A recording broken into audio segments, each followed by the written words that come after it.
e avviso già che la multa va da 500 euro a 3.000 euro. Cioè, senza mascherina ti prendi il lusso di beccarti un verbale da minimo 500 euro.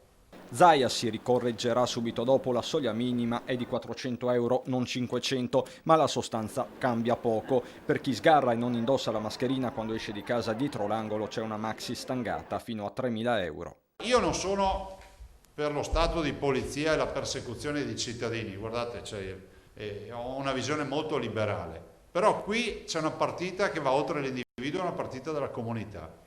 In queste ultime 24 ore, lo voglio dire, e che mi ha fatto anche molto arrabbiare, ne abbiamo parlato anche stamattina, ci sono arrivate una miriade di foto mandate da molti su Instagram, sui social, di centri tipo Verona, piuttosto che Venezia, Mestre, di tutto, di molte persone che o non hanno la mascherina o ce l'hanno al collo.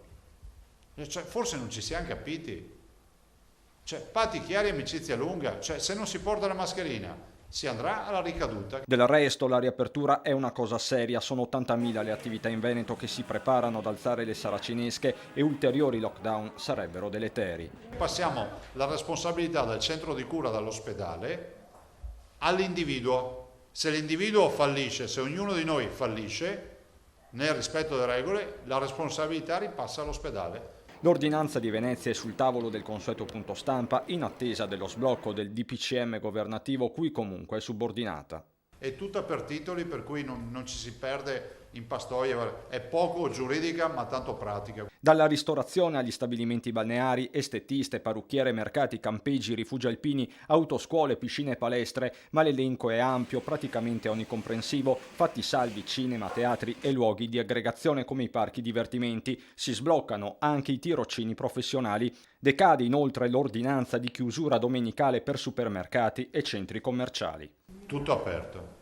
Ovviamente i centri commerciali sono delle realtà che devono fare molta attenzione al tema degli assembramenti, quindi dovranno regolamentare gli accessi, il distanziamento sociale, l'igiene e l'uso delle mascherine. Non è che vai in centro commerciale e giri per il centro commerciale senza mascherina. E dopo l'ultima notte di confronto, a tratti tesissimo, tra regioni e governo, Zaia commenta le parole del Premier Conte, che ha parlato della necessità di una correzione costituzionale nei rapporti fra istituzioni.